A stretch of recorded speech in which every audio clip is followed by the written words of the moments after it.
नमस्कार, सगरमाथा प्राइम समाचारमा स्वागत छ। म केशव शर्मा।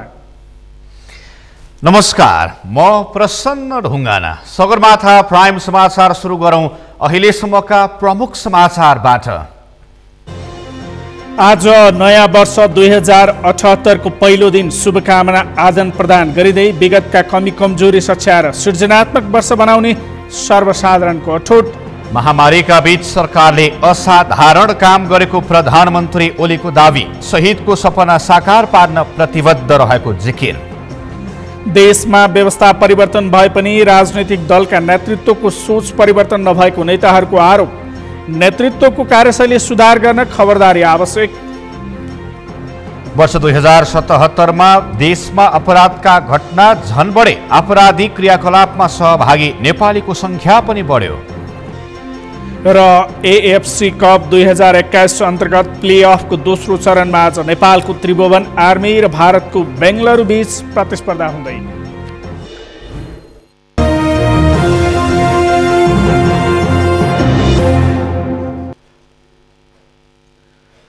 सगरमाथा प्राइम समाचार अब विस्तारमा। नेपालीहरूको नयाँ वर्ष 2078 आजबाट सुरु भएको छ। आज विक्रम सम्वत 2078 को पहिलो दिन वैशाख 1 गते नेपालीहरूले एक आपसमा शुभकामना आदान प्रदान गरी हर्षोल्लास साथ मनाएका छन्। आज सूर्यले मीन राशिको भोग समाप्त गरी मेष राशिबाट भोग सुरु गर्ने दिन वैशाख सङ्क्रान्ति अर्थात् मेष सङ्क्रान्ति तथा वर्षको जेठो दिन पनि हो। सूर्यको गतिसँग चल्ने भएकाले विक्रम सम्वत शाश्वत भएको नेपाल पञ्चाङ्ग निर्णायक समितिका पूर्व अध्यक्ष प्राध्यापक डाक्टर माधव भट्टराईले बताउनुभयो।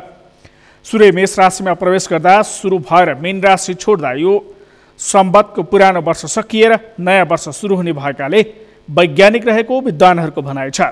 नयाँ वर्षका अवसरमा नेपालभरका सरकारी कार्यालय, सार्वजनिक संस्थान एवं शिक्षण संस्थामा सार्वजनिक बिदा दिएको छ।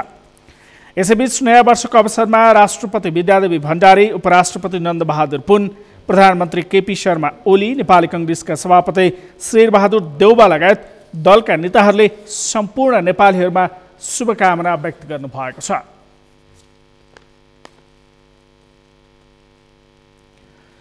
आजबाट विक्रम सम्वत 2078 सुरु भएको छ। वर्षको पहिलो दिन भएकाले सबैमा खुसी र उमङ्गको नयाँ सञ्चार पैदा भएको छ। कोरोनाको कहरसँगै जुधिरहेका नेपालीले नयाँ वर्षलाई आशातीत वर्षका रूपमा स्वागत गर्छै यो वर्ष आर्थिक सामाजिक समृद्धिको वर्ष भन्ने अपेक्षा गरेका छन्। निरा राणा भाटको रिपोर्ट। नयाँ वर्ष 2078 सुरु भएको छ। पात्रोको पहिलो दिन तथा सालको सुरुवात नयाँ वर्ष हो।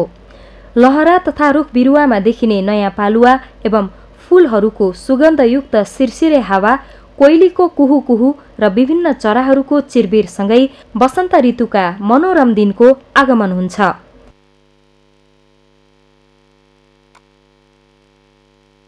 नेपालमा मनाइने नयाँ वर्षमध्ये विक्रम सम्वतको नयाँ वर्षको सुरुवात वैशाख 1 गतेदेखि हुन्छ। नयाँ वर्षलाई नेपालमा धर्म एवं संस्कृतिसँग पनि जोडिएको पाइन्छ। नयाँ वर्षका दिन उपत्यकामा विभिन्न जात्रा एवं पर्व मनाइन्छ भने स्नान, विभिन्न मन्दिर तथा बौद्ध स्तूपको दर्शन पनि गर्ने गरिन्छ। भक्तपुरको बिस्केट जात्रा तथा ठिमीको जिब्रो छेड्ने जात्रा आदि पनि नयाँ वर्ष फेरिने परम्परासँगै सम्बन्धित छन्। नयाँ आशा सञ्चार गराउने भएकाले पुराना कुरा बिर्सेर नवीनतातर्फ पाइला चाल्ने सो अवसरका रूपमा नेपालीहरूले नयाँ वर्ष मनाउने गरेका छन्। कतिपयले घुमेर भेटघाट गरेर तथा बगैँचा अनि मन्दिर गएर नयाँ वर्षलाई स्वागत गरेका छन्। हुन्छ आमा, सबैलाई गर्दै आएको छु इज्जत, कसरी बिर्सुला र खोइ पल्लो घरको रामे काकाले गरेको त्यत्रो बिहेजेत। तर पिर नगर, एक दिन हाम्रो नि दिन आउने छ, सधैँभरि तिनीहरूले हेर्न हामीलाई कहाँ पाउने छ। नयाँ वर्षको धेरै धेरै शुभकामना। आज अब हामी यसै न्यू इयरमा घुमघाम गर्ने हो। खासै केही छैन, मन्दिरहरू यसो घुम्ने हो। अब सबै हामी 3-4 मन्दिर घुमेका छौँ। अब यहाँ भद्रकाली लास्ट हामी मन्दिर घुम्ने मेन। अब पहिलाको भन्दा त्यही यो कोरोनाले हरेक लकडाउन भयो, यस्तो नहोस्। अब जिन्दगी भने खुसियाली नै होस्, अगाडि जुन जिन्दगीमा राम्रै होस् भन्ने हिसाबले नै हामी यो मन्दिरहरू परिक्रमा गरे हो। खास हाम्रो फ्यामिली हो, छोराछोरी, मिसेस हुनुहुन्छ, मेरो परिवार हुनुहुन्छ, 4 जना परिवार छौँ। वर्षभरिका तिता मिठा पललाई बिसाएर नवीन उत्साहका साथ नयाँ दिन थाल्ने र सुरुको दिन राम्रो बनाएपछि वर्षभरि नै राम्रो हुने विश्वास बोकेर नयाँ वर्ष मनाउनु पर्ने कतिपयको भनाइ छ। नयाँ वर्षको दिन सार्वजनिक बिदा पनि दिइएकाले काठमाडौँका मुख्य सडकमा सवारी साधनको चाप त्यति देखिएन। ठमेलमा खासै चहल पहल देखिएन। भ्रिकुटी मण्डप लगायत बसन्तपुर अनि विभिन्न बगैँचाहरूमा भने मानिसहरूको चाप देखिन्थ्यो। नयाँ वर्ष अब नयाँ वर्ष मान्यौँ राम्रै भओस् है, किनभने अब यहाँ खेल्यौँ, रोटी खेल्यौँ, बस्यौँ। अब 2068 सालको शुभकामना सबैलाई राम्रो होस्, रोग कसै नलागोस्, भिडभाडमा हिँड्दाखेरि सुरक्षित हिँड्नु पर्यो पाओस्। त्यस्तो स्पेसल केही पनि छैन। अब आज कलेज पनि छुट्टी थियो, अब उठाइ पनि लेट नै भयो। अनि अहिले घरमा यताउता गरेर घुम्न हिँडेर होइन यसै बाहिर निक्ल्यौँ भनेर। नयाँ वर्ष खुसी नै, अब राम्रै। अब पोहोर चाहिँ बाहिर निक्लिनु पनि पाएको थिएन होइन, यसपालि पनि कोरोना त बढिरहेको छ र पनि अब कोरोना बढे अनुसार बाहिर निक्लिन पाइरहेको छ। आफै सेफ्टी भएर हिँड्नु पर्यो। खुसी नै छ पोहोरको भन्दा चाहिँ। नयाँ वर्षका दिन आपसमा सद्भावको आदान प्रदान गर्ने, शुभकामना लिने दिने, साथीभाइ इष्टमित्र भेटघाट गर्ने, वनभोज कार्यक्रमको आयोजना गर्ने, मठ मन्दिरमा गई पूजाआजा गर्ने, मिठा मिठा परिकार खाने आदि गरिन्छ। आज हामी यसो घुल्दैछौँ, सेलिब्रेट गर्दैछौँ, त्यही हो। अब हामी यसो क्याफेतिर गइन्छ, यसो वहीँ बसिन्छ, मोज गर्छौँ। अब हामी रमाइलो गर्छौँ। इम्प्रुभ ल्याउने आफूमाथि, अब नयाँ चेन्जेसहरू ल्याउने, अब एकदमै इम्प्रुभ गर्ने, पढाइमा राम्रो गर्ने, अब अरू एक्स्ट्रा करिकुलर एक्टिभिटिजहरूमा इन्भल्भ हुने, त्यही हो। सबै राम्रै हुँदैछ अहिलेसम्म त। न्यु इयरमा त्यही त हो नि, साथीभाइहरूसँग घुम्ने, खाने, काहीँ बसेर खाने, त्यही त हो नि। नयाँ काम अब त्यही हो, पहिलाको भन्दा राम्रो हुनु खोज्ने, त्यही त हो नि। अब यो वर्षभरि गरेका कामको समीक्षा गर्ने बेला पनि हो। विगतका नराम्रा क्रियाकलापलाई सच्याएर नयाँ जोस जागरका साथ आफ्नो कर्मक्षेत्रमा लागेर आर्थिक, सामाजिक र सांस्कृतिक विकास गर्ने प्रेरणा मिलोस् भनेर यस अवसरमा कामना गरिन्छ भने विगतबाट पाठ सिक्दै वर्तमान राम्रो बनाउन प्रयत्न पनि गरिन्छ। नयाँ वर्ष विक्रम सम्वत 2078 का अवसरमा सम्पूर्णमा हार्दिक मङ्गलमय शुभकामना। Happy new year 2078। सगरमाथा टेलिभिजनका लागि क्यामेरामा केशव तिमल सिन्हाका साथमा निरा राणा भाट, काठमाडौँ। यसै सन्दर्भमा आज हामीले सगरमाथा जनबोलीमा काठमाडौँका विभिन्न स्थानमा भेटिएका युवाहरूलाई सोधेका थियौँ, यो वर्ष तपाईँको कस्तो हुनेछ? हेरौँ उनीहरूको प्रतिक्रिया उनीहरूकै शैलीमा।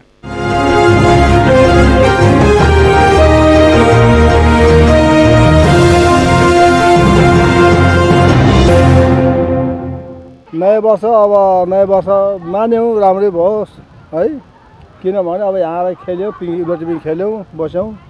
अब 2068 सालको शुभकामना सबैलाई राम्रो होस्, रोग कसै नलागोस्, भिडभाडमा हिँड्दाखेरि सुरक्षित हिँड्नु पर्यो पाओस्। नयाँ वर्ष खुसी नै, अब राम्रै। अब पोहोर चाहिँ बाहिर निक्लिनु पनि पाएको थिएन होइन, यसपालि पनि कोरोना त बढिरहेको छ र पनि अब कोरोना बढे अनुसार बाहिर निक्लिन पाइरहेको छ। आफै सेफ्टी भएर हिँड्नु पर्यो। खुसी नै छ पोहोरको भन्दा चाहिँ।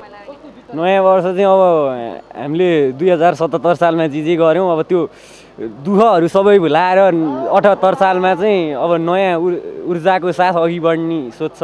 अरूलाई अब हाम्रो नेपालमा तथा बाहिरी देशहरूमा जहाँ जहाँ बसिरहनु भएका नेपालीहरू सम्पूर्णमा म चाहिँ नयाँ वर्षको शुभकामना भन्न चाहन्छु। आजको न्यु इयर चाहिँ हामी सबैजना ग्यादरिङ गर्न लाग्छौँ, फ्रेन्डहरू मिलेर। त्यही हो, त्यस्तो स्पेसल केही छैन। अब त्यस्तो केही नै हुँदैन, यतिकै घुम्ने अनि यतिकै खाने, अब त्यही हो। इम्प्रुभ ल्याउने आफूमाथि, अब नयाँ चेन्जेसहरू ल्याउने, अब एकदमै इम्प्रुभ गर्ने, पढाइमा राम्रो गर्ने, अब अरू एक्स्ट्रा करिकुलर एक्टिभिटिजहरूमा इन्भल्भ हुने, त्यही हो। नयाँ वर्ष यसै अब बिहान सबैले साथी फ्यामिली सबै मिलेर आयौँ, घुम्यौँ। यहाँ अब खासै बालबच्चा पनि थियो, अनि त्यही भएर बालबच्चालाई पनि लिएर अब खेलाउन, आफू पनि खेल्न एकदमै रमाइलो भयो फ्यामिलीसँग घुम्न पाउँदा। अब योभन्दा अघि आफू एक्लै हिँडिन्थ्यो, आज चाहिँ फ्यामिलीसँग हिँड्न पाएको।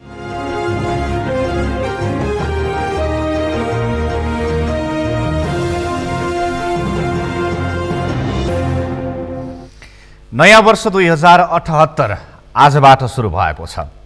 नेपालको राजनीतिमा अनपेक्षित राजनैतिक घटनाक्रमले सकिएको वर्ष 2077 को प्रभाव भने यो वर्ष समेत पर्न सक्ने देखिएको छ। वर्ष 2077 मा नेकपा विभाजनदेखि प्रतिनिधि सभा विघटन, र पुनर्स्थापना भएको भए पनि संसदलाई सरकारले काम नदिएर फेरि संसद भङ्ग गर्न खोजेको भनेर सरकारको आलोचना भइरहेको छ। यस्तो बेला सुरु भएको नयाँ वर्षसँगै आगामी राजनीति कता जाला भनेर आकलन गर्न सहज भने छैन। वर्ष 2078मा नेपालको राजनीति कस्तो रहला, के भन्छन् विश्लेषकहरू? पुष्कर खतिवडाको रिपोर्ट। वर्ष 2077मा अनपेक्षित राजनीतिक घटनाक्रमले सकिएको नेपालको राजनीतिक गतिविधिले वर्ष 2078मा समेत प्रभाव पार्ने देखिएको छ। दक्षिण एसियाको सबैभन्दा ठूलो कम्युनिस्ट दल तत्कालीन नेकपा विभाजनसँगै अहिले प्रमुख प्रतिपक्षी दलका रूपमा रहेको नेपाली कांग्रेस भित्रको आन्तरिक शक्ति सङ्घर्षले यो वर्ष समेत निरन्तरता पाउने देखिएको छ। यो वर्ष नेपालका दुई प्रमुख राजनीतिक दल एमाले र नेपाली कांग्रेसको महाधिवेशनले समेत राजनीति तरङ्गित हुने देखिएको छ। अहिले पनि यो राजनीतिको अस्थिरता सिद्धिएको छैन, संविधानका जटिलताहरू सिद्धिएका छैनन्, संवैधानिक सङ्कट पनि टरेको छैन र एउटा एक किसिमको हामी अप्ठ्यारो स्थितिमा अहिले पनि हामी छौँ। तर हामी एउटा नयाँ वर्षको शुभकामना पनि म सबैले दिन चाहन्छु र एउटा आशा गरौँ कि 2078ले एउटा केही नयाँ आशाको सञ्चार गरोस्, नयाँ दिशाको एउटा दिशा पहिल्याउने काम गरोस्, मुलुकलाई एउटा स्थायित्वको बाटोमा, शान्तिको बाटोमा, लोकतन्त्रको बाटोमा हिँडाउने काम गरोस्। प्रमुख प्रतिपक्षी दल नेपाली कांग्रेसको 14औं महाधिवेशन आगामी भदौमा तोकिएको छ भने नेकपा एमालेको महाधिवेशन मङ्सिरका लागि निर्धारण गरिएको छ। एमाले महाधिवेशनको मितिका बारेमा एमाले भित्रै विवाद रहेको भए पनि कांग्रेसको अधिवेशनका विषयमा भने कांग्रेसमा कुनै विवाद छैन। वर्ष 2077मा प्रतिनिधि सभा विघटनदेखि पुनर्स्थापना भएको भए पनि संसदले राम्रोसँग काम गर्न सकेको छैन, जसको प्रभाव यो वर्ष समेत रहने विश्लेषकहरूको भनाइ छ। 47 सालको संविधानमा संसद बहालीका झगडाले 47 सालको संविधान गयो। 51 सालमा संसद पुनर्बहाली नै गरेका थियो, तर त्यो संविधानको रक्षा गर्न सकेन त्यो फैसलाले। अहिले पनि सर्वोच्च अदालतले संसद पुनर्बहाली गरो, तर म चाहिँ निर्वाचन गरेको भए यो संसदको यो संविधान र यो व्यवस्थाको आयु अलिकति बढ्थ्यो कि जब पुनर्बहाली गरिसकेपछि अब यो संविधानको लाइफ धेर बाँकी छैन। जसरी 47 सालको संविधान गयो, विघटन, गठन, विश्वास, अविश्वासमा गयो, अब सर्वोच्च अदालतले पुनर्बहाली गरिसकेपछि संसदले के गर्नु त? त्यत्रो ठुलो लाएर पुनर्बहाली गरे, लड्डु खाएर पुनर्बहाली गरेको केही भयो त? भएन। वर्ष 2077 सकिने बेलासम्म अहिलेको सरकारको विकल्प खोज्ने भन्दै नयाँ सरकार गठनको प्रयास समेत भइरहेका थिए। नेपाली कांग्रेस, माओवादी केन्द्र र जनता समाजवादी पार्टीका बीचमा नयाँ सत्ता सहकार्य गर्ने विषयले यो वर्ष गति लिन सक्ने कतिपयको मत छ। तर एमाले र जसपा मिलेर अहिलेकै सरकारलाई निरन्तरता दिनेदेखि जसपाकै नेतृत्वमा एमाले सहभागी भएर नयाँ सरकार गठनको समेत प्रयास भइरहेकाले आगामी सरकारको गठनको विषयले समेत वर्ष 2078मा चर्चा पाउन सक्ने देखिएको छ। संसद विघटनकै स्थितिमा फेरि पुर्याउने र नेपालको राजनीतिमा चरम अस्थिरता र द्वन्द्व सिर्जना गरिदिने गर्न सक्ने सम्भावनाहरू बढ्दै गएको छ। निष्कर्ष भन्नुपर्दा 77 साललाई समष्टिगत मूल्याङ्कन गर्दाखेरि एउटा दुर्भाग्यपूर्ण वर्षको रूपमा देखिरहेको छ। अब यसमा के भने आम जनताहरूले, राजनीतिक शक्तिहरूले विचार पुर्याउन सकेनन् भने 78 साल अझ दुःखदायी, अझ दुर्भाग्यपूर्ण हुने सम्भावना छ। नेपालको राजनीति एउटा अधेरो सुरुङतर्फ प्रवेश गर्ने गरी सम्भावना छ। सर्वोच्चको फैसलापछि एमाले अस्तित्वमा आएको भए पनि एमाले नै विभाजन हुने अवस्थामा वर्ष 2077मै पुगेको छ। एमाले वरिष्ठ नेता माधव कुमार नेपालले समानान्तर पार्टी संरचना तयार गर्ने क्रमलाई वर्ष 2077मा तीव्र बनाइरहेकाले यो वर्ष एमाले भित्र कलह झन बढ्ने आशंका समेत उत्पन्न भएको छ। सँगै वर्ष 2077मा एकीकरण भएर बनेको जनता समाजवादी पार्टीले कोसँग सत्ता सहकार्य गर्ने विषयले जसपा विभाजन हुन सक्ने आशंका समेत वर्ष 2077मा छाडेर विदा भएको छ। सगरमाथा टेलिभिजनका लागि पुष्कर खतिवडा, काठमाडौँ। सरकारले वर्ष 2077मा उल्लेख्य काम गरेको प्रधानमन्त्री केपी शर्मा ओलीले दाबी गरेका छन्। नयाँ वर्षको शुभकामना दिँदै प्रधानमन्त्री ओलीले सरकारले गरेका कामको आलोचना मात्रै भए पनि आशा र भरोसा जगाउने काममा सरकार सफल भएको दावी गरे। उनले सरकारले ल्याएका महत्त्वपूर्ण अध्यादेश संसदमा पेश गर्न नदिएको समेत बताएका छन्। अमृतराज काफ्लेको रिपोर्ट। नयाँ वर्षको अवसरमा बुधबार देशवासीका नाममा सम्बोधन गर्दै प्रधानमन्त्री केपी शर्मा ओलीले सरकारले अघिल्लो वर्ष उल्लेख्य काम गरेको दावी गरे। वर्ष 2077 सफल भएको दावी गरेका प्रधानमन्त्री ओलीले कोरोना महामारीका बीचमा ठूला र दीर्घकालीन महत्त्वका काम भएको दावी गरेका छन्। उनले प्रतिकूलताका बीचमा पनि सरकारले असाधारण काम गरेको भन्दै वर्ष 2077 सफल रहेको बताए। हामीले थुप्रै जनतामा आशा जगाउने कामहरू गरेका छौँ। कतिपय कोणहरूबाट केही पनि भएन, केही पनि भएको छैन भन्ने हल्ला चलाउने, जनतालाई निराश बनाउने, जनतामा असन्तुष्टि भड्काउने प्रयासहरू भइरहे पनि सरकार त्यसबाट किञ्चित विचलित भयो। हामीले आशा जगाउने कामहरू, जनतामा आशा जगाउने कामहरू र सरकारका क्रियाकलापहरूप्रति भरोसा जगाउने कामहरू र भविष्यप्रति आशा र विश्वास जगाउने कामहरू लगातार गर्यौँ।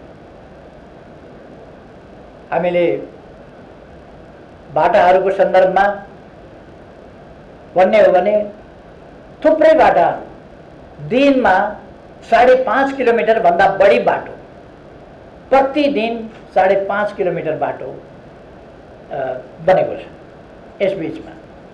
र एक दिनमा कम्तीमा 12वटा गदरले आवासहरू तयार भएका छन्। विभिन्न 8 प्रकारका सामाजिक सुरक्षा भत्ता पाउनेको संख्या 30,60,000 भन्दा बढी छ। हामीले सामाजिक सुरक्षा भत्ता महिनाको 100बाट सुरु गरेका थियौँ। त्यो 100बाट सुरु गरेको, महिनाको 100बाट सुरु गरेको भत्ता आज दिनको 100मा पुगेको छ। र मैले अस्ति नै भनिसकेको छु, अब आगामी दिनमा आउँदो बजेटबाट त्यो सामाजिक सुरक्षा भत्ता अझ बढी वृद्धि गरिनेछ। त्यो कुरा मैले बताएको छु। सरकारले एसिड आक्रमण विरुद्ध, बलात्कार पछिको हत्या विरुद्धका महत्त्वपूर्ण कानुन अध्यादेश मार्फत ल्याएको भए पनि संसदमा टेबल गर्न नदिएको आरोप प्रधानमन्त्रीले लगाएका छन्। सरकारले प्रतिनिधि सभामा विभिन्न अध्यादेशहरू टेबल गर्न खोजेको भए पनि प्रमुख प्रतिपक्ष दल नेपाली काङ्ग्रेस र माओवादी केन्द्रले संसद अवरुद्ध गरेका थिए। तर संसदको अवरोध एसिड आक्रमण वा बलात्कार पछिको हत्या नियन्त्रण गर्न जारी गरेको अध्यादेशका कारण नभएर संवैधानिक परिषद सम्बन्धी अध्यादेशको विषयलाई लिएर भएको थियो। प्रधानमन्त्रीले भने सरकारले ल्याएका महत्त्वपूर्ण अध्यादेशको विरोध भएको भन्दै आएका छन्। लडेर ल्याएको संसद, मुद्दा लडेर ल्याएको संसद चल्न नदिएर, संविधानले भनेको पहिलो दिन प्रस्तुत गर्न पर्ने अध्यादेश संसदमा प्रस्तुत गर्न नदिएर एउटा अप्रिय र अशोभनीय स्थितिको निर्माण भएको छ। एमसीसी, नेपाली कांग्रेस र नेकपा माओवादी सरकारमा हुँदा एमसीसी सम्झौता गरिएको थियो। त्यो निर्णयार्थ हामीले संसदमा टेबल गरेका छौं र टेबलमा निर्णयार्थ प्रस्तुत गरिएको छैन। हामी त्यसको माग गरिरहेका छौं र त्यसरी सरकारले प्रस्तुत गरिसकेपछि निर्णयार्थ प्रस्तुत नगर्ने भनेको संवैधानिक कुनै अधिकार कसैसँग हुँदैन, त्यो गर्नै पर्ने हुन्छ। तर संविधानै नमान्ने, जिद्दी गर्ने त्यो प्रवृत्ति हामी झेलिरहेका छौँ। हामी चाहन्छौँ फाटोको खेती होइन, आपसमा परस्परमा वैमनस्यता र घृणा होइन। आजको हाम्रो आवश्यकता राष्ट्रिय एकता, अनेकतालाई हटाएर, विमतिलाई हटाएर, दूरीलाई हटाएर निकटता कायम गर्ने, अनेकतालाई एकतातर्फ ल्याउने यी प्रयासहरू र राष्ट्रिय एकता कायम गर्ने र हाम्रा सम्पूर्ण सामर्थ्य र शक्तिहरू देश विकासका निम्ति प्रयोग गर्नुपर्ने आजको आवश्यकता। प्रधानमन्त्री ओलीले मेलम्चीको पानी काठमाडौँ आइपुगेको, अतिक्रमित भूमि फिर्ता पुनर्निर्माणका कामहरूले पूर्णता पाएको लगायतको सरकारको सफलताका रूपमा रहेको भनेका छन्। उनले नेपालको भूभाग समेटेर नक्सा सार्वजनिक गरेको र असाधारण काम गरेको भन्दै सरकार सफल रहेको बताए। 2076 सालमा पृथकतावादी सोचसहित अघि बढेको समूहलाई राष्ट्रिय राजनीतिमा समाहित गराएको र 2077 सालमा हिंसाको बाटो लिइरहेको समूहलाई शान्तिपूर्ण मूलधारमा फर्काउन सफल भएको भन्दै प्रधानमन्त्री ओलीले मुलुकबाट हिंसाको राजनीतिको अन्त्य भएको बताएका छन्। सगरमाथा टेलिभिजनका लागि क्यामेरामा केशव तिमेल सिन्हाका साथमा अमृत राज काफले, काठमाडौँ। यस्तै प्रधानमन्त्री केपी शर्मा ओलीले कसैलाई पनि बेसहारा हुन नदिने प्रतिबद्धता पनि दोहोर्याएका छन्। नयाँ वर्षकै अवसरमा काठमाडौँमा आयोजित लोकतन्त्रका योद्धा अभिलेखीकरण तथा सम्मान कार्यक्रममा प्रधानमन्त्री ओलीले शहीदले देखेको सपना साकार पार्न सरकार प्रतिबद्ध रहेको बताए। अमृत ढकालको रिपोर्ट। प्रधानमन्त्री केपी शर्मा ओलीले शहीदले देखेको सपनालाई साकार पार्न वर्तमान सरकारले दृढताका साथ काम गरिरहेको बताएका छन्। लोकतन्त्रका योद्धा अभिलेखीकरण तथा सम्मान समितिले काठमाडौँमा आयोजना गरेको कार्यक्रमलाई सम्बोधन गर्दै प्रधानमन्त्री ओलीले शहीदको योगदानको उच्च मूल्याङ्कन गरिने बताए। उनले शहीदका परिवारलाई उच्च सम्मानका साथ सरकारले हेर्ने बताउँदै कसैलाई बेसहारा हुन नदिने प्रतिबद्धता दोहोर्याए। शहीदका परिवारको रोजगारीको सम्बन्धमा, शहीदका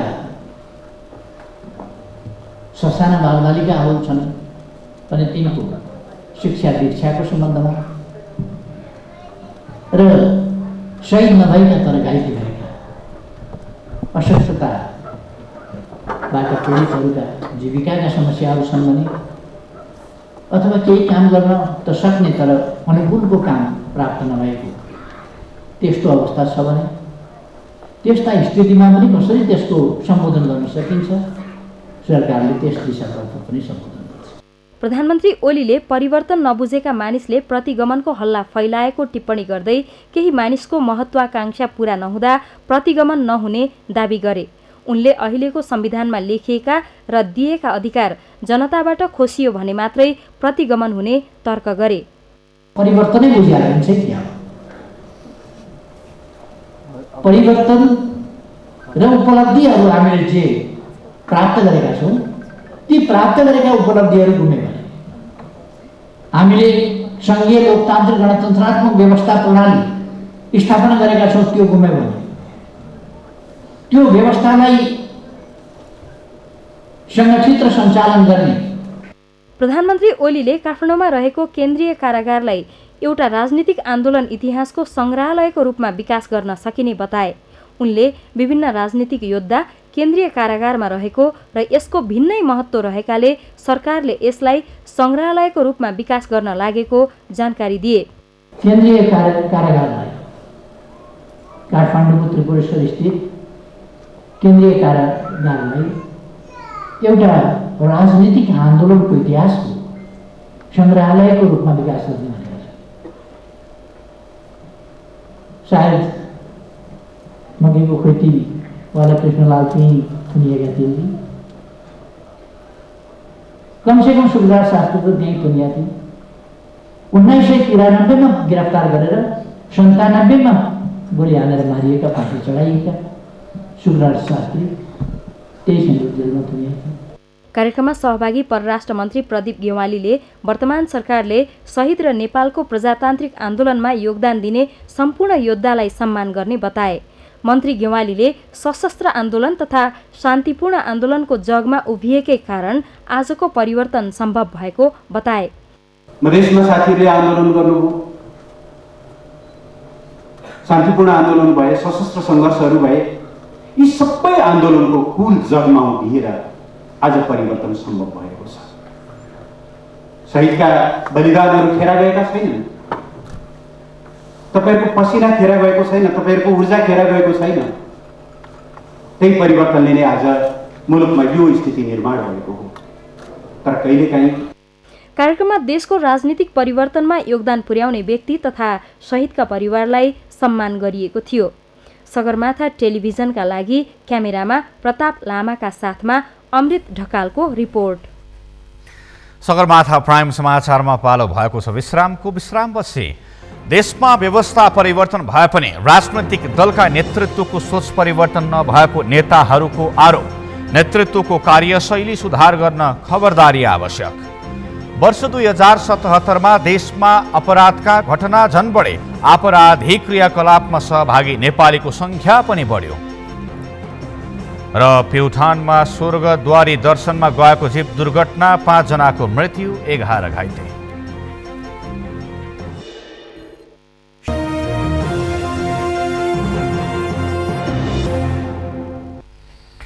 विश्रामपछि सगरमाथा प्राइम समाचारमा पुनः स्वागत छ। अब बाँकी समाचार।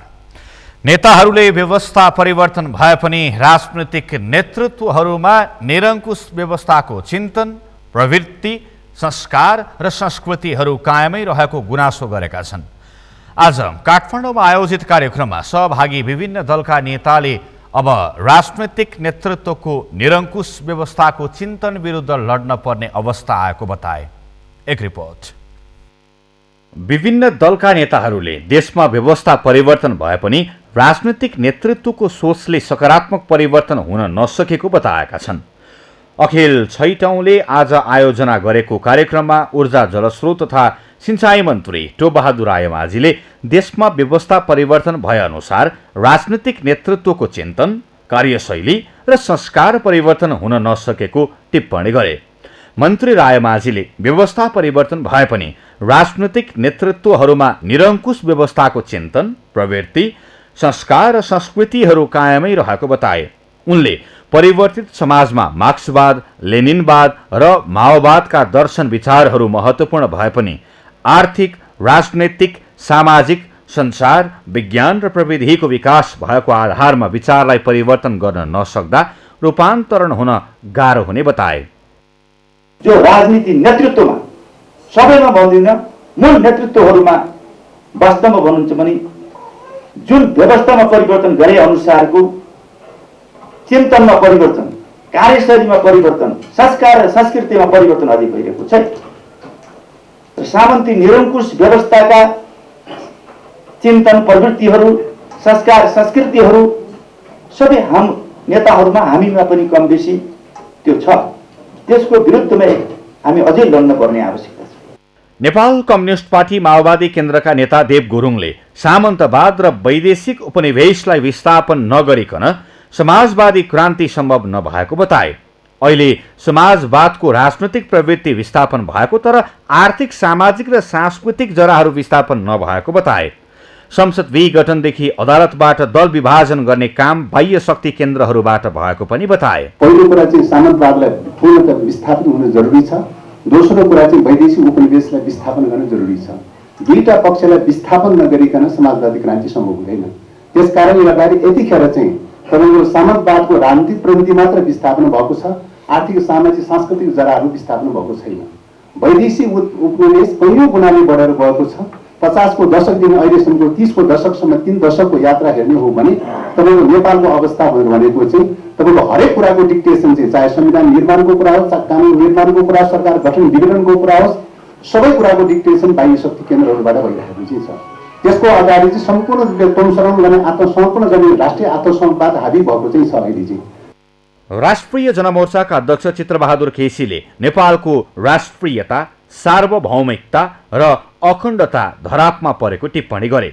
70 वर्षदेखि लडेर ल्याएको दलीय व्यवस्था, गणतन्त्र, धर्मनिरपेक्षता सबै धरापमा परेको पनि उनले बताए।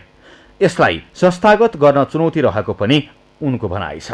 नेपाली जनताले आन्दोलनबाट राजतन्त्र हटाए पनि अहिले देशी विदेशी शक्तिहरू राजतन्त्र स्थापित गर्न लागि परेको बताए। विभिन्न कारणले हामी बेग्ला बेग्लै भए तापनि हामी अहिले पनि यो नेपालको राष्ट्रियता, सार्वभौमता र अखण्डता धरापमा परेकोमा हामी सबै चिन्तित छौँ।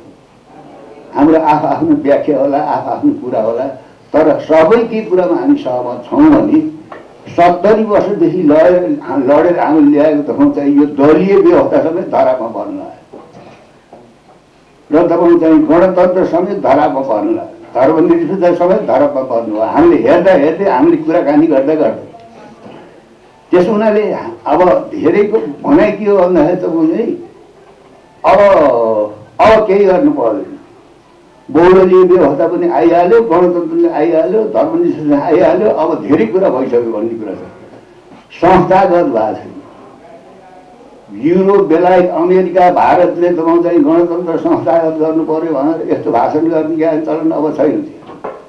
बेलायत, जापानतिर चाहिँ बहुदलीय व्यवस्था जाने हो कि भनेर त्यतातिर चिन्ता गर्दैन मान्छेहरूले। नेपालमा त अहिले पनि बहुदलीय व्यवस्थामाथि तपाईँ चाहिँ प्रश्न चिन्ह खडा भएको छ। नेकपा माओवादी केन्द्रका नेता लीलामणि पोखरेलले अझै पनि क्रान्ति सफल नभएको बताए। क्रान्ति पूरा भएको भए देशमा राष्ट्रिय सार्वभौमिकता जगेर्ना भइसक्न पर्ने, तर अहिले सार्वभौमिकता नै धरापमा परेको बताए। यति बेला हामीले सोचेको क्रान्ति सफल भयो कि भएन त भएको छ। कसैले क्रान्ति सफल भयो, अब वर्ग संघर्ष सिद्धियो, अब के अरे उत्पादन विकास गर्ने र समृद्धिको दिशा नै आजको समाजवाद हो भन्नुहुन्छ। तर त्यो सत्य देखिएको छैन। किन देखिएर? क्रान्ति पूरा भएको भए त राष्ट्रिय सार्वभौमिकता जगेर्ना भइसक्नु पर्ने थियो। आज धरापमा किन परेको छ राष्ट्रिय सार्वभौमिकता? आज विश्व साम्राज्यवाददेखि भारतीय विस्तारवादले नेपालको राष्ट्रिय सार्वभौमिकतामाथि हस्तक्षेपका थुप्रै यस्ता घटनाहरू छन् जुन घटनाहरू किन हल भएनन्? कार्यक्रममा अखिल छैठौँले आफ्ना पूर्व अध्यक्षहरूलाई सम्मान गरेको थियो। यस्तै नेपालको विद्यार्थी आन्दोलन अखिल छैठौँको इतिहास नामको पुस्तक विमोचन पनि गरिएको थियो। कोरोना भाइरसको प्रकोपका बीच बितेको 2077 साल सुरक्षाका दृष्टिकोणले विगत जस्तै देखियो। देशमा अघिल्ला वर्ष झैं आपराधिक गतिविधि 20बाट 19 भएनन्। हत्या, लागु औषध तस्करी, धम्की, फिरौती, बलात्कार जस्ता घटना दोहोरी नै रहे। अपराधको हिसाबमा कस्तो रह्यो त वर्ष 2077? पुनः पुष्कर खतिवडाको रिपोर्ट। कोरोना भाइरसको प्रकोपका बीच बितेको वर्ष 2077 मा अपराधका घटनामा कमी आउन सकेन। यो वर्ष बैतडीकी भागरथी र बजाङकी सम्झना विकको बलात्कारपछि भएको हत्या, रुकुम चौरजहारीको दलित युवाको हत्याको घटना, युरेनियम बरामद लगायतका घटनाले निकै चर्चा बटुल्यो। यसबाहेक हत्या, लागु औषध तस्करी, वन्यजन्तु तस्करी, आर्थिक अपराध, साइबर क्राइम, धम्की, फिरौती, बलात्कार जस्ता घटना दोहोरिए। यस्तो छ वर्ष 2077 मा भएका चर्चाका 5 अपराध। रुकुम काण्ड। 2077 जेठ 10 गते रुकुमको चौरजहारीमा मल्लथर्की युवतीसँग प्रेम विवाह गर्न गएका जाजरकोट भेरी नगरपालिका 4 का 21 वर्षीय नवराज विकसहित 19 जनाको समूह र केटी पक्षबीच झडप भएको थियो, जसमा नवराज सहित 6 जनाको मृत्यु भयो। सामूहिक हत्याकाण्ड। 2077 जेठ 26 मा रूपन्देहीको तिलोत्तमा नगरपालिका स्थित गंगादेवी पशु फार्ममा 5 जनाको सामूहिक हत्या भयो। घटना लगतै हत्या आरोपमा प्रहरीले 6 महिनादेखि त्यही फार्ममा काम गर्दै आएका सुर्खेतका 31 वर्षीय झसेन्द्र सिन्जालीलाई पक्राउ गर्यो। भागीरथी प्रकरण। 2077 माघ 21 मा बैतडीकी 17 वर्षीय किशोरी भागीरथी भट्टको बलात्कारपछि हत्या भयो। घटना भएको 2 सातापछि प्रहरीले हत्या आरोपमा भागीरथी पढ्ने विद्यालयमै कक्षा 11 मा पढ्ने 17 वर्षीय दिनेश भट्टलाई पक्राउ गर्यो। अहिले यो घटना अनुसन्धानकै क्रममा छ। सम्झना विक प्रकरण। 2077 असोज 7 मा बजाङकी 12 वर्षीय सम्झना विकको बलात्कारपछि हत्या भयो। प्रहरीले घटनामा संलग्न रहेको आरोपमा सोही ठाउँका 18 वर्षीय राजेन्द्र बोहरालाई पक्राउ गर्यो। उनले बलात्कारपछि हत्या गरेको स्वीकारिसकेका छन्। युरेनियम प्रकरण। 2077 फागुन 28 मा काठमाडौँको बौद्धबाट प्रहरीले 2.5 किलो धातु युरेनियम सहित 4 जनालाई पक्राउ गर्यो। बरामद धातु राष्ट्रिय विधि विज्ञान प्रयोगशाला नास्ट र चिनिया प्रयोगशालाको रिपोर्टले कच्चा युरेनियम 238 नै भनेर देखाएको छ। अहिले प्रहरीले यसको अनुसन्धान पूरा गरी अनुसन्धान प्रतिवेदन सरकारी वकिल कार्यालयमा बुझाइसकेको छ। वर्ष 2077 मा पनि नयाँ प्रविधिको प्रयोग गरेर हुने आपराधिक घटना दोहोरिए। साइबर क्राइमका घटना पनि निकै बढे। यसबाहेक बोक्सीको आरोपमा हुने दुर्व्यवहार, दाइजो नपाएको न्युमा कुटपिट, यौन दुर्व्यवहार लगायत महिला हिंसाका घटना पनि निकै दोहोरिए। सगरमाथा टेलिभिजनका लागि पुष्कर खतिवडाको रिपोर्ट। प्युठानमा भएको जीप दुर्घटनामा 5 जनाको मृत्यु भएको छ। 11 जना घाइते भएका छन्। दुर्घटनामा 3 जनाको घटनास्थलमै र 2 जनाको उपचारका क्रममा मृत्यु भएको प्रहरी नायब निरीक्षक बुद्धि राणाले जानकारी दिनुभयो। दुर्घटनामा मुसिकोट नगरपालिकाका प्रशासकीय अधिकृत स्याङ्जाका 38 वर्षीय घनश्याम नेउपाने सहित 5 जनाको मृत्यु भएको हो। दुर्घटनामा जिल्ला प्रशासन कार्यालय गुल्मेका कम्प्युटर अपरेटर सूर्यपन्थी, मुद्दा शाखाका ईश्वर भण्डारी र खरिदार यमलाल पन्थीको घटनास्थलमा मृत्यु भएको हो।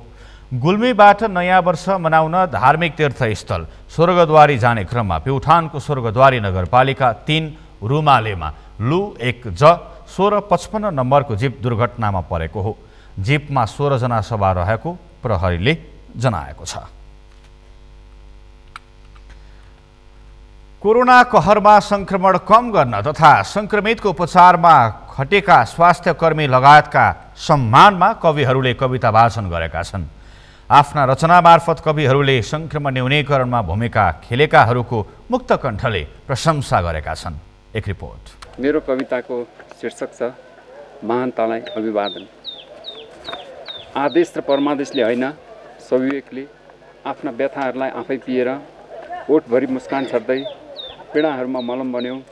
सन्नाटा छाएका रातहरूमा आफै जलेर उज्यालो छर्यो र त महान योद्धा बन्यो। विभेदका बारहरूलाई भत्काउँदै कैयन जीवनको रक्षार्थ, विभेदका बारहरूलाई भत्काउँदै कैयन जीवनको रक्षार्थ आफैलाई आहुति दिएर पनि यो बुद्धको भूमिमा मानवताको परिचय दियो। कविहरूले चन्द्रागिरी डाँडामा पुगेर रचना मार्फत कोरोना संक्रमण न्यूनीकरणमा खटेकाहरूको मुक्त कण्ठले प्रशंसा गरेका छन्। दर्जन बढी कविहरूले संक्रमितको उपचारमा खट्ने स्वास्थ्यकर्मी लगायतलाई आफ्ना रचनाहरू मार्फत सम्मान गरेका हुन्। कविताको शीर्षक छ सिक्दैछु। प्रकृतिलाई चिमोटिरहे, चिथोरिरहे, चितकारलाई त सुन्दै सुनिन। ध्वनि प्रदूषण गरिरहे, निलो आकाश धुमिल बनाइरहे, हात काटिदिए, खुट्टा काटिदिए, रगतले नै पोतिदिए, कलकल बग्ने नदीको स्वरलाई फोहोरै फोहोरले पुरिदिए। नयाँ सोच्नु पछिका पहेलीहरू मेरो कविताको शीर्षक। नयाँ सोच्नु हरेकले एकचोटि पागल हुनु हो। नयाँ सोच्नु हरेकले एकचोटि पागल हुनु हो। कवि भन्छन् शब्दहरू पागल भएपछि कविताको जन्म हुन्छ। कवि भन्छन् शब्दहरू पागल भएपछि कविताको जन्म हुन्छ। जब रङ्गहरू पागल हुन्छन् खुला स्पेस चित्रमय बन्छ। बन्द सिसीमा कमिला पसे जस्तै भूगोल, धर्म र जातको भेद नराखी सुटुक्क माया लाए जस्तै डढेलो सरी सल्किँदै तिमी यहाँ किन आयो? मसँग फेरि के माग्न आयो? बाटा छेक्नेहरूले छेकिरहे, नजरको डरले लुक्ने जति लुकिरहे, तर तिमी निर्धक्क सुन्दर जीवन रोज्दै हिँड्यौ। हामी कोरोना कहरमा छौँ, अझ भनौँ हामी कोरोना कहरको दोस्रो चपेटामा परिसकेका छौँ। यससँगै कोरोनाको संक्रमण कम गर्न संक्रमितको उपचारमा संलग्न, कोरोनासँग निरन्तर जुझेर मानव सेवामा लागेकाहरूको सक्रियता अझै बढेको छ। यस्तो समयमा कविहरूले त्यसरी कोरोना कहरकै बीच उपचार लगायत अन्य मानवीय कार्य गर्नेहरूको सम्मानमा कविता वाचन गरेका हुन्। खलनायकको टापु र ऐनाको बोली। युगौँदेखि म जुन टापुमा छु, यो टापु स्वयंमै प्रकृतिको आदर्श आइसोलेसनमा छ। यो टापुमा घाम, जुन र ताराहरू पनि समुद्रमा नुहाएर मात्र प्रवेश गर्छन्। मैले आफ्नै मनस्थिति लेखेँ। तिमी नहुनु भनेको, तिमी गयो, तिम्रो जानुले यो सृष्टिलाई केही फरक पारेन।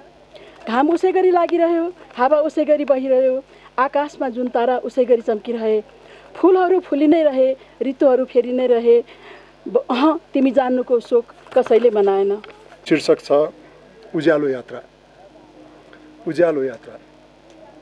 कसरी बोक्छ होला सूर्यले उज्यालो, कसरी बोक्छ होला सूर्यले उज्यालो, पृथ्वीको यो कुनादेखि अर्को कुनासम्म कसरी हिँड्छ जुन, चट्टानी पहाडबाट हम्फाल्दै झर्ना, कसरी चट्टानी पहाडबाट हम्फाल्छ झर्ना, कसरी यी फुल, इन्द्रेणी, बादल, सपना र प्रेम कसरी आउँछन् हाम्रा हृदयसम्म र बलियोसँग घर गरेर बस्छन्। कविहरूले अग्र मोर्चामा खटेकाहरूमा समर्पित भएर कविता वाचन गरेका हुन्। कविहरूले आफ्नो रचना मार्फत अग्र मोर्चामा खटेकाहरूको मनोभाव र मानवताको मुक्त कण्ठले प्रशंसा र सम्मान गरेका थिए। म्याग्दीको सदरमुकाम बेनीको कालीपुलमा बस पार्क निर्माण भएको छ। बस पार्क निर्माण भएपछि धुलो, हिलो र अव्यवस्थित पार्किङको समस्या हट्ने अपेक्षा गरिएको छ। म्याग्दीबाट सन्तोष गौतमको रिपोर्ट। बेनी नगरपालिकाको वडा नम्बर 8 मा पर्ने कालीपुलमा बस पार्क निर्माण गर्न विक्रम सम्बत 2074 मा शहरी विकास मन्त्रालयले 21 करोड लागत अनुमान गरिएको विस्तृत परियोजना प्रतिवेदन DPR तयार पारेको थियो। विक्रम सम्बत 2064 सालदेखि प्रयोगमा आएको बस पार्कलाई व्यवस्थित बनाउन तयार पारिएको DPR 3 वर्षपछि कार्यान्वयनमा आएको हो। DPR अनुसार चालु आर्थिक वर्षमा बेनी नगरपालिका र शहरी विकास मन्त्रालय अन्तर्गतको सघन शहरी विकास डिभिजन कार्यालय बागलुङले फरक फरक पूर्वाधार निर्माण सुरु गरेका छन्। गरी शहरी विकास मन्त्रालयले 2074 भाद्र महिनामा हाम्रो यो बस पार्कको DPR तयार गरेको थियो र सोही DPR को डिजाइनभित्र रहेर अहिले हामीले चाहिँ नगरपालिका, प्रदेश सरकार, त्यसपछि चाहिँ आएर सङ्घीय सरकारको चाहिँ शहरी विकास मन्त्रालयले विभिन्न बजेटहरू चाहिँ व्यवस्थापन गरेको छ र हामीले विभिन्न क्षेत्रहरूमा चाहिँ काम गरिरहेका छौँ। जस्तै नगरपालिका र प्रदेश सरकारले अहिले चाहिँ ट्याक्सी पार्कको रूपमा रहेको यो जुन बस पार्क क्षेत्रमा चाहिँ काम गरिरहेको छ भने शहरी विकास मन्त्रालय अन्तर्गतको चाहिँ कार्यालयबाट हामीले चाहिँ 50 लाखको बजेटमा बास्केटबल ग्राउन्ड चाहिँ स्थानान्तरण गर्ने र निर्माण गर्ने काम गरिरहेका छौँ। सघन शहरी विकास डिभिजन कार्यालयले यस वर्ष विनियोजन भएको 5 करोड रुपैयाँ बजेटबाट बस पार्कमा टर्मिनल भवन निर्माणका लागि ठेक्का आह्वानको तयारी गरेको छ। सघन शहरी कार्यालयले बस पार्कमा रहेको बास्केटबल मैदानलाई कालीगण्डकी किनारमा स्थानान्तरणको काम सुरु गरेको छ। 31,67,000 रुपैयाँमा ठेक्का लिएको शङ्कर निर्माण सेवाले खेल मैदान, ढलान र प्याराफिट निर्माण गर्न लागेको हो। बेनी नगरपालिका र गण्डकी प्रदेश सरकारको साझेदारीमा बस पार्कको ट्याक्सी पार्किङ गर्ने ठाउँमा ढलान भइरहेको छ। 50 लाख रुपैयाँमा ठेक्का सम्झौता गरेको कालिका इन्फ्रास्ट्रक्चर प्रणालीले ढलान विस्तार र नाली निर्माणलाई तीव्रता दिएको छ। बेनी नगरपालिकाले प्रदेश सरकारको अनुदान मार्फत पाएको 50 लाख र नगरपालिकाको 34 लाख गरी करिब 84 लाखको काम हुँदैछ। त्यसमा जुन चाहिँ हामी हस्पिटल चौकदेखि तल जाने साइडको दायाँ बायाँमा काम हुँदैछ। त्यसमा जुन भाग हाम्रो माटोले रहेको र बस पार्क अवस्थित रहेको ठाउँमा हामी त्यसलाई ढलान गरेर व्यवस्थित गर्ने, त्यहाँ परमार्ग बनाउने, यात्रु प्रतीक्षालय बनाउने र माथिबाट आएको खर्चलाई तल खोलासम्म जोड्ने काम हामी निरन्तर राखेका छौँ। नगरपालिकाले 162 घनमिटर RCC ढलान र 21 मिटर नाली बनाउन लागेको हो। वडा कार्यालयको 25 लाख रुपैयाँ लागतमा यात्रु प्रतीक्षालय, सार्वजनिक शौचालय, टिकट काउन्टर र चिया तथा खाजा पसलका लागि टहरा निर्माण भएको छ। बस पार्कमा व्यवस्थित संरचना निर्माण, कालोपत्रे र ढलान हुन थालेपछि धुलो, हिलो र अव्यवस्थित पार्किङको समस्याबाट मुक्ति पाउने स्थानीयवासीले अपेक्षा गरेका छन्। आशा गर्छौँ लामो समयदेखि यो यस्तै अस्तव्यस्त रूपमा रहेको अब म्याग्दीको यो कालीपुल बस पार्कलाई छिटोभन्दा छिटो सरकारले यो कार्यक्रमलाई चाहिँ यो आयोजनालाई सम्पन्न गरी यहाँका जनतालाई र यो म्याग्दी जिल्लाको प्रवेशद्वार बस पार्क भएको हुनाले जिल्लाकै लागि चाहिँ एउटा गौरवको लागि पनि छिटोभन्दा छिटो काम सकोस् भन्ने हाम्रो चाहना छ। बस पार्कलाई व्यवस्थित बनाउन अहिले टिकट काउन्टर र चिया तथा खाजा पसल सञ्चालन भएका टहराहरू हटाइने भएको छ। नगरपालिकाले भाडामा लगाएको जग्गामा बनेका ती संरचनाको सम्झौताको म्याद थपिएको छैन। प्रदेश सरकारको पूर्वाधार विकास कार्यालयले कालीपुल क्षेत्रमा करिब 800 मिटर सडक हालै कालोपत्रे गरेको छ। म्याग्दी भित्रने मुख्य नाकामा रहेको कालीपुल बस पार्कलाई व्यवस्थित बनाउन सकेमा जिल्लाकै पहिचान बन्ने सम्भावना छ। सगरमाथा टेलिभिजनका लागि म्याग्दीबाट सन्तोष गौतमको रिपोर्ट। नयाँ वर्ष 2078 को अवसर पारेर आजदेखि विष्णुमती नदी सफाई अभियान सुरु गरिएको छ। आज नयाँ वर्षको पहिलो दिन पारेर विष्णुमती नदी सफाई अभियान सुरु गरिएको हो। विष्णुमती सफाई अभियानको आयोजनामा आज बिहान विष्णुमती नदीको शोभा भगवती क्षेत्रबाट सफाई अभियान प्रारम्भ गरिएको छ। विष्णुमती नदी उपत्यकावासीको सभ्यता, धर्म, परम्परा र जीवन पद्धतिसँग जोडिएको भए पनि हाल प्रदूषित अवस्थामा रहेका कारण वातावरण बिग्रदै गई मानव स्वास्थ्यलाई समेत असर पर्न थालेकाले विष्णुमती नदी सफाई अभियान सञ्चालन गरिएको सांसद जीवनराम श्रेष्ठले बताउनुभयो। यो खोला विष्णुमती खोला जुन प्रदूषित अवस्थामा अहिले रहेको छ, जसको कारणले वातावरण प्रदूषित भएको छ र हामीलाई यसले स्वास्थ्यलाई पनि यसले असर पारेको छ, वरिपरि बस्ने स्थानीय बासिन्दाहरूलाई पनि असर गरेको छ। आउने पर्यटकहरू अब अगाडि पनि यसले चाहिँ नि राम्रो भइरहेको छैन र सबैलाई यसले चाहिँ नि असर पारिरहेको छ। हाम्रो जन्मदेखि मृत्युसम्मको संस्कारहरू यो खोलासँग जोडिएको छ। हाम्रो सभ्यताको चाहिँ नि कुराहरू यो खोलासँग जोडिएको छ। विष्णुमती सफाई हरेक महिनाको अन्तिम शनिबार बिहान 7 बजेदेखि 9 बजेसम्म गरिने उहाँले जानकारी दिनुभयो। आगामी दिनमा अझै बढी समय दिइने पनि उहाँको भनाइ छ। विष्णुमती सफाइमा नेपाली सेना, नेपाल प्रहरी, सशस्त्र प्रहरी, काठमाडौँ महानगरपालिका, विभिन्न सङ्घ संस्था र स्थानीयको सहभागिता रहेको थियो। विष्णुमती सफाई अभियानलाई थप विस्तार गरी प्रभावकारी बनाउँदै लगिने आयोजक संस्थाले जनाएको छ।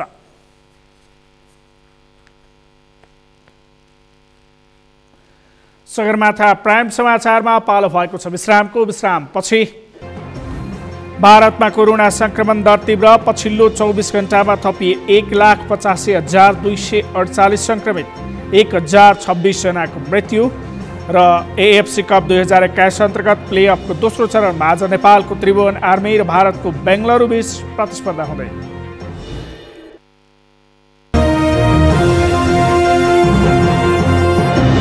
हामी सगरमाथा प्राइम समाचारको अन्त्यमा छौँ। अन्त्यमा प्रमुख समाचार फेरि एकपटक।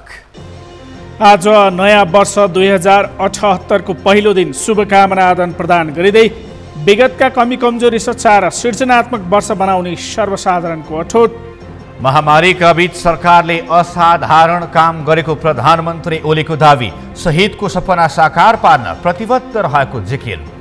देशमा व्यवस्था परिवर्तन भए पनि राजनीतिक दलका नेतृत्वको सोच परिवर्तन नभएको नेताहरूको आरोप, नेतृत्वको कार्यशैली सुधार गर्न खबरदारी आवश्यक। वर्ष 2077 मा देशमा अपराधका घटना झन बढे, आपराधिक क्रियाकलापमा सहभागी नेपालीको संख्या पनि बढ्यो। र एएफसी कप 2021 अन्तर्गत प्लेअफको दोस्रो चरणमा आज नेपालको त्रिभुवन आर्मी र भारतको बेङ्गलुरु बीच प्रतिस्पर्धा हुँदै। सगरमाथा प्राइम समाचार अहिलेलाई सकियो। तपाईँ समाचार बुलेटिनका साथै सगरमाथा टेलिभिजनका सम्पूर्ण कार्यक्रम www.sagarmatha.tv मा पनि पढ्न र हेर्न सक्नुहुनेछ। साथै युट्युबमा youtube.com/sagarmatha TV नेपालमा हेर्न सक्नुहुनेछ। तपाईँ हामीलाई फेसबुकमा पनि facebook.com/stv नेपालमा फलो गर्न सक्नुहुनेछ। समाचारको शिखर, नेपालको गौरव, नेपालको पहिलो न्युज च्यानल सगरमाथा टेलिभिजन हेर्दै गर्नुहोला। नमस्कार। नमस्कार।